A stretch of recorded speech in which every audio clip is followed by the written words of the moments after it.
তো এখন কিন্তু আপনারা মূল যে বিজ্ঞপ্তিটি সেটি দেখতে পাচ্ছেন গণপ্রজাতন্ত্রী বাংলাদেশ সরকার গণযোগাযোগ অধিদপ্তর তথ্য ও সম্প্রচার মন্ত্রণালয়। তো এই হচ্ছে সেই কাঙ্ক্ষিত বিজ্ঞপ্তি এবং বিজ্ঞপ্তির প্রকাশিত হয়েছে দেখতে পাচ্ছেন 26/6/2025 খ্রিস্টাব্দে। তো এই বিজ্ঞপ্তির যাবতীয় বিষয় নিয়ে কিন্তু কথা বলবো। তো আপনারা এখানে কিন্তু আপনারা দেখতে পাচ্ছেন ক্রমিক নং, পদের নাম ও বেতন গ্রেড ও স্কেল, শূন্য পদের সংখ্যা, শিক্ষাগত যোগ্যতা ও অন্যান্য যে অভিজ্ঞতার যে বিষয়টি রয়েছে। তো এই বিজ্ঞপ্তির সর্বশেষ যে পোস্টটি রয়েছে আমি সেই বিষয়টি নিয়ে কিন্তু আগে কথা বলবো। তো চলে যাচ্ছি সর্বশেষ যে পোস্টটি রয়েছে সেখানে।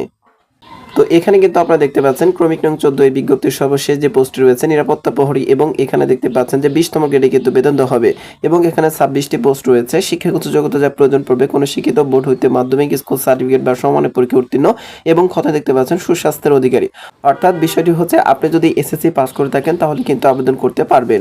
এরপর দেখতে পাচ্ছেন ক্রমিক নং 13 অফিস সহায়ক, এখানে কিন্তু 20তম গ্রেডে বেতন দেওয়া হবে এবং এখানে দেখতে পাচ্ছেন 33টি পোস্ট রয়েছে। শিক্ষাগত যোগ্যতা দেখেন কোনো শিক্ষিত বোর্ড হইতে মাধ্যমিক স্কুল সার্টিফিকেট বা সমানের পরীক্ষা উত্তীর্ণ, ক্ষতে দেখতে পাচ্ছেন সুস্বাস্থ্যের অধিকারী। অর্থাৎ এখানেও কিন্তু আপনি এসএসসি পাস করলে আবেদন করতে পারবেন যে কোনো শাখা থেকে। এরপরে ক্রমিক নং 12তে দেখতে পাচ্ছেন এপিএই অপারেটর, এখানে দেখতে পাচ্ছেন 22টি পোস্ট রয়েছে এবং এখানে 18তম গ্রেডে কিন্তু বেতন দেওয়া হবে। শিক্ষাগত যোগ্যতা যে বিষয়টি রয়েছে দেখতে পাচ্ছেন কোনো শিক্ষিত বোর্ড হইতে মাধ্যমিক স্কুল সার্টিফিকেট বা ভোকেশনাল বা সমমানের পরীক্ষা উত্তীর্ণ হলে কিন্তু আপনি আবেদন করতে পারবেন। সেই সাথে এখানে কিছু কথা বলা রয়েছে, এগুলো আপনি একটু দেখে নেবেন। ক্রমিক নং 11তে দেখতে পাচ্ছেন সরকারি লাইন অপারেটর, এখানে 18তম গ্রেডে বেতন দেওয়া হবে, একটি পোস্ট রয়েছে। এখানে কিন্তু দেখতে পাচ্ছেন আপনি যদি এসএসসি পাস করে থাকেন তাহলে কিন্তু আপনি আবেদন করতে পারবেন। এখানে কিন্তু ভোকেশনাল কথাটি উল্লেখ রয়েছে। এরপর রয়েছে ক্রমিক নং 10-এ দেখতে পাচ্ছেন ফ্লুট প্লেয়ার, এখানে কিন্তু দেখতে পাচ্ছেন ফ্লুট প্লেয়ার, এখানে 16তম গ্রেডে বেতন দেওয়া হবে এবং এখানে একটি পোস্ট রয়েছে। এখানেও আপনি এসএসসি পাস করলে আবেদন করতে পারবেন। এরপর রয়েছে ক্রমিক নং 9 মোটর মেকানিক, এখানে 16তম গ্রেডে বেতন দেওয়া হবে এবং এখানে একটি পোস্ট রয়েছে। শিক্ষাগত যোগ্যতা দেখতে পাচ্ছেন এখানে কিন্তু দেওয়া রয়েছে, আমি সংক্ষেপে বলছি। এখানে কিন্তু আপনি এসএসসি বা মাধ্যমিক পাস করলে আবেদন করতে পারবেন। এরপর রয়েছে ক্রমিক নং 8-এ দেখতে পাচ্ছেন স্টোর অ্যাসিস্ট্যান্ট, এখানে 16তম গ্রেডে বেতন দেওয়া হবে এবং এখানে 2টি পোস্ট রয়েছে। এখানে কিন্তু আপনি দেখতে পাচ্ছেন শিক্ষাগত যোগ্যতার একটু ব্যতিক্রম রয়েছে, সেটি হচ্ছে আপনি উচ্চ মাধ্যমিক পাস হলে আবেদন করতে পারবেন। অর্থাৎ আপনি যদি এইচএসসি বা ইন্টার কমপ্লিট করে থাকেন তাহলে কিন্তু আবেদন করতে পারবেন। এছাড়াও কিছু শর্ত রয়েছে, সেগুলো আপনি একটু দেখে নেবেন।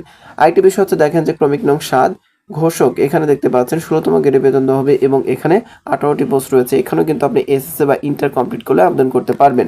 এরপর রয়েছে ক্রমিক নং 6 দেখতে পাচ্ছেন হিসাব সহকারী, এখানেও 16তম গ্রেডে বেতন দেওয়া হবে এবং এখানে 2টি পোস্ট রয়েছে। যোগ্যতা যা প্রয়োজন পড়বে দেখতে পাচ্ছেন কোনো শিক্ষিত বোর্ড হইতে বাণিজ্য বিভাগের ন্যূনতম 2য় বিভাগ বা সমানের জিপিএতে উচ্চ মাধ্যমিক সার্টিফিকেট বা সমানের পরীক্ষা উত্তীর্ণ। অর্থাৎ আপনি এখানে কিন্তু এসএসসি বা ইন্টার কমপ্লিট করতে হবে এবং আপনাকে অবশ্যই বাণিজ্য বিভাগ থেকে কিন্তু এসএসসি বা ইন্টার কমপ্লিট করতে হবে। এখানে কিছু দেখতে পাচ্ছেন যে কথা রয়েছে, কম্পিউটারে Microsoft office, GI, MS word, MS excel ও অনলাইনে বাস্তব কর্ম অভিজ্ঞতা থাকতে হবে। এরপর রয়েছে ক্রমিক নং 5 আপনি দেখতে পাচ্ছেন অফিস সহকারী কাম কম্পিউটার মুদ্রাক্ষরিক, 16তম গ্রেডে বেতন দেওয়া হবে এবং এখানে দেখতে পাচ্ছেন 40টি পোস্ট রয়েছে। তো এই পত্রীদের শিক্ষাগত যোগ্যতার যা প্রয়োজন পড়বে আপনারা কিন্তু দেখতে পাচ্ছেন উচ্চ মাধ্যমিক সার্টিফিকেট, অর্থাৎ আপনি যদি এসএসসি বা ইন্টার কমপ্লিট করে থাকেন তাহলে কিন্তু আপনি এখানে আবেদনটি করতে পারবেন। আরেকটি বিষয় হচ্ছে এখানে কিন্তু নারী পুরুষ সবাই আবেদন করতে পারবেন এবং সেক্ষেত্রে দেখতে পাচ্ছেন যে কম্পিউটার চালানোর দক্ষতা থাকতে হবে এবং আপনার যে কম্পিউটারের গতি সেটি কিন্তু আপনারা দেখতে পাচ্ছেন 20 ও 20 শব্দ হলে কিন্তু আপনি আবেদন করতে পারবেন। এরপর রয়েছে ক্রমিক নং 4 ড্রাইভার, এখানে 22টি পোস্ট রয়েছে এবং 15তম গ্রেডে কিন্তু বেতন দেওয়া হবে। তো এখানে শিক্ষাগত যোগ্যতা দেখতে পাচ্ছেন মাধ্যমিক স্কুল সার্টিফিকেট, অর্থাৎ আপনি এসএসসি পাস করলে কিন্তু আবেদন করতে পারবেন। সেই সাথে আপনাকে একটি ড্রাইভিং লাইসেন্স থাকতে হবে। এই বিষয়টি কিন্তু কর্তৃপক্ষ উল্লেখ করেছেন। তো এরপর রয়েছে ক্রমিক নং 3 দেখতে পাচ্ছেন সাউন্ড মেকানিক, এখানে 4টি পোস্ট রয়েছে এবং এখানে কিন্তু 14তম গ্রেডে বেতন দেওয়া হবে। শিক্ষাগত যোগ্যতা দেখতে পাচ্ছেন মাধ্যমিক স্কুল সার্টিফিকেট, অর্থাৎ আপনি এখানে কিন্তু এসএসসি পাস করলে আবেদন করতে পারবেন। নারী পুরুষ সবাই কিন্তু আপনারা আবেদন করতে পারবেন। এছাড়াও কিছু কথা বলা রয়েছে, এগুলো কিন্তু আপনারা একটু দেখে নেবেন, আমি সংক্ষেপে বলে দিচ্ছি। এরপর হচ্ছে ক্রমিক নং 2 দেখতে পাচ্ছেন ঊর্ধ্বতন কণ্ঠশিল্পী, এখানে দেখতে পাচ্ছেন যে 13তম গ্রেডে বেতন দেওয়া হবে এবং এখানে 3টি পোস্ট রয়েছে। শিক্ষাগত যোগ্যতা কিন্তু এখানে উল্লেখ করেছে দেখতে পাচ্ছেন কোনো শিক্ষিত বিশ্ববিদ্যালয় হইতে সঙ্গীতে স্নাতক বা সমানের ডিগ্রি অথবা কোনো শিক্ষিত বোর্ড হইতে উচ্চ মাধ্যমিক সার্টিফিকেট বা সমানের পরীক্ষা উত্তীর্ণ সহ কোনো শিক্ষিত বোর্ড হইতে সঙ্গীতে ডিপ্লোমা থাকলে কিন্তু আপনি আবেদন করতে পারবেন। তো এখানে 2টি শিক্ষাগত যোগ্যতার কথা বলেছে, সেই সাথে কিন্তু আপনাকে এখানে কিছু দেখতে অভিজ্ঞতার কথা কিন্তু বলেছেন। কর্তৃপক্ষ যদি অভিজ্ঞতা আপনার থেকে থাকে তাহলে কিন্তু আপনি এখানে আবেদন করতে পারবেন। অর্থাৎ মূল কথা হচ্ছে এখানে কিন্তু আপনাকে কণ্ঠশিল্পী হিসেবে নিয়োগ দেওয়া হবে। তো আপনার যদি কণ্ঠশিল্পী হওয়ার যোগ্যতা থাকে তাহলে কিন্তু আপনি এখানে আবেদন করতে পারবেন। তো এরপরে কিন্তু আপনারা দেখতে পাচ্ছেন এই বিজ্ঞপ্তির সর্বপ্রথম যে পোস্টটি রয়েছে অর্থাৎ ক্রমিক নং 1 ষাট লিপিকার কাম কম্পিউটার অপারেটর, এখানে কিন্তু 13তম গ্রেডে বেতন দেওয়া হবে এবং এখানে দেখতে পাচ্ছেন দুইটি পোস্ট রয়েছে। শিক্ষাগত যোগ্যতা দেখতে পাচ্ছেন কোন শিক্ষিত বিশ্ববিদ্যালয় হইতে স্নাতক বা সমমানের ডিগ্রি এবং খতে দেখতে পাচ্ছেন কম্পিউটার চালানোর দক্ষতা। এরপর গতে দেখতে পাচ্ছেন বাংলা ও ইংরেজি ষাটলিপিতে প্রতি মিনিটে গতি যথাক্রমে 50 ও 80 শব্দ, বাংলা ও ইংরেজি টাইপিং এর গতি প্রতি মিনিটে যথাক্রমে 25 ও 30 শব্দ হলে কিন্তু আপনি আবেদন করতে পারবেন।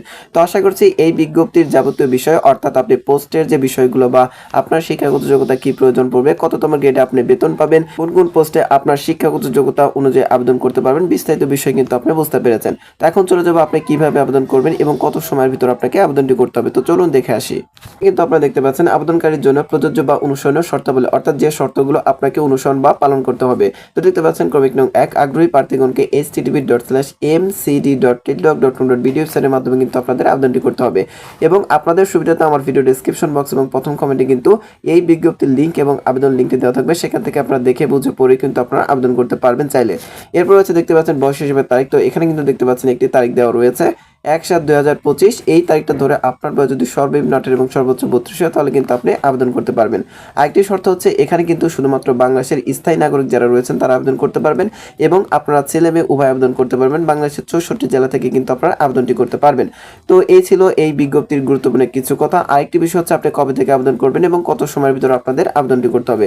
তো চলুন দেখিয়ে দিচ্ছি। তো এরপর ক্রমিক নং 15 দেখতে পাচ্ছেন অনলাইনে আবেদনপত্র পূরণ সংক্রান্ত শর্তাবলী।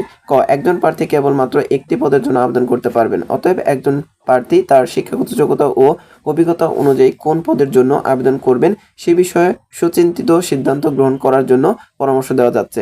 অর্থাৎ আপনি কিন্তু একটি পোস্টে আবেদন করতে পারবেন, একাধিক পোস্টে আবেদন করতে পারবেন না।